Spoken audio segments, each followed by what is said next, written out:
Meditating, like I said at the beginning, on the wrong thing is powerful too. Highly effective. Okay? Meditation has been set up by God in His Word, and it is designed to be a blessing and a tool to you. Use His way. Okay? But Satan, like he always does, borrows the idea to be twisted for his purposes. Okay? So God introduced faith, Satan introduced fear. God introduced meditation, Satan introduced worry. Worry's meditating, right? It's thinking on the problem, how bad it is, what am I going to do? Worry is meditating on the lies of the devil. Okay? How will I ever get my kid out of the mess she's in?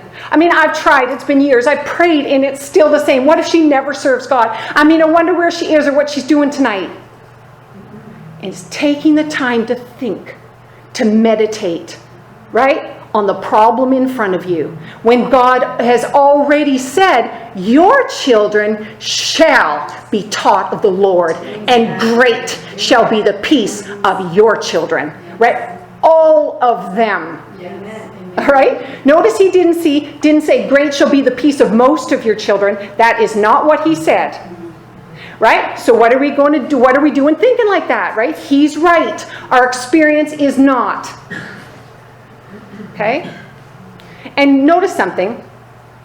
Your kids can't have great peace playing around in the curse.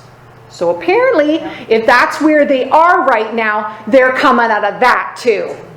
Are you hearing me? Okay? But you're going to have to believe that God is right. And that what you see in front of you is wrong. Because God doesn't lie, nor does He exaggerate. Right? It's important, so important to meditate on what God said, not what the devil said. And he'll talk to you. Right? Right? We've done this before. We talked about the flip chart, right? A pain starts in your head, and the devil starts talking. You can hear him, right? He'll stand in front of you with his flip chart, right? What do you believe for? Right? Migraines? No? What about a tumor? No? Okay, well, how about allergies at least? Allergies? Anybody? Sinus trouble? Sinus trouble? Right? What will you believe about the symptom? He keeps flipping his chart. What will you believe about the symptom you're feeling? What will you say about it? Come on, choose. Pick something and say it. Satan needs you to choose. Right? Meditating on the lies of the devil, and fear rolls in. Right? And then concerned, you pick one off his chart and you consult your spouse. You say, honey, I wonder if it's migraines. My mother had terrible migraines. Or a tumor. Aunt May had a tumor. And you put your faith in the devil's ability to put sickness on you. The same sickness Jesus took on himself 2,000 years ago so you would never have it. Right? And the devil whispers in your mind, you're starting to have migraines. And you say to your hubby after you've Googled it, I think it is migraines. And now you and the devil have just agreed, that's two in agreement, and it shall be done. Are you getting this? You thought on, and with your mouth, agreed to sickness that God said He'd already removed from the midst of you. Right? Exodus 23:25. You shall serve the Lord your God. So is that everybody here in the room? You're serving the Lord your God? Okay, so this applies to you. You shall serve the Lord your God. He shall bless your bread and your water. And I will take sickness from the midst of you. Is he lying? No. Right?